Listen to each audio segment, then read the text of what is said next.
Always do a proper search. This happened about 5 years ago, but it is a story I try and tell every officer that I train. It was summertime, and just one of those hot, nasty, sticky nights. But, thankfully we were not really dealing with any of the unrest that had been rolling through the country for the past 2 years. However, because of the aforementioned unrest, attitudes toward police were at an all-time low. We had, what felt like, very few on our side, and I am not even going to get into the politics of the region. Anyways, I'm riding with a senior officer and the man that would later convince me to become a training officer. And we get dispatched to a noise complaint. Apparently a bunch of teenagers are having a party and the mixture of music and fireworks is upsetting the neighbors. We arrive on scene, and it is exactly what has been reported. Loud EDM music, fireworks being fired from the backyard and even at the front door. You can smell alcohol and weed smoke. Pretty standard start. Knock, knock louder, try the doorbell, knock again. It takes a minute or two before someone answers. Now, the kids in the town are smart and their parents normally have enough money to have a big enough house that we cannot see anything from the doorway. We tell the young man that opened the door to turn off the outdoor music as it is past the city's quiet hours and quiet.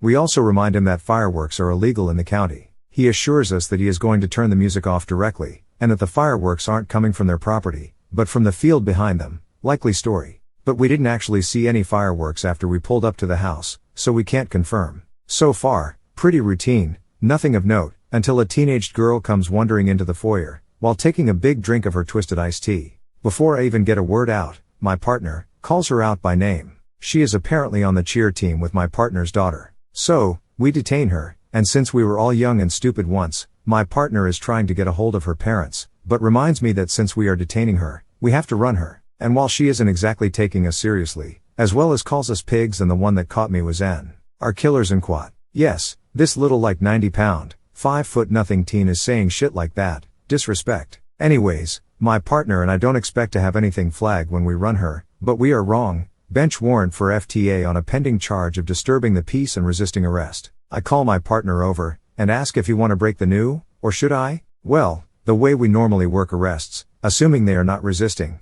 is we will have one of the officers first inform of the arrest and reason, then they will read our department's Miranda card. During that time, the second officer will cuff and do a pat down. Yay, I get to be the unlucky officer that has to frisk a teenage cheerleader, in front of her friends. I do an extremely cursory pat down, trying to avoid any appearance of misconduct. I do not care that I have a BWC, I just don't want to deal with the blowback and reputation of liking to touch little girls. I, of course, do not find anything. And since she has been so cooperative, we cuffed her hands in front of her, to give her a little bit better comfort. Policy has since changed. In the meantime, while we have drawn a crowd, the music has been turned off, no fireworks and no other obvious underage drinking. We radio in that we are coming back to the station, with one juvie in talks with a bench. Did I mention that my partner was also the department's senior curb patroller? Yeah, he would often make sure all the curbs were exactly where we left them. As we are leaving the neighbor and turning onto the main drag to head back to the department, yup, curb check. I give my partner an annoyed look. I seriously think he did it just to annoy anyone that rode with him.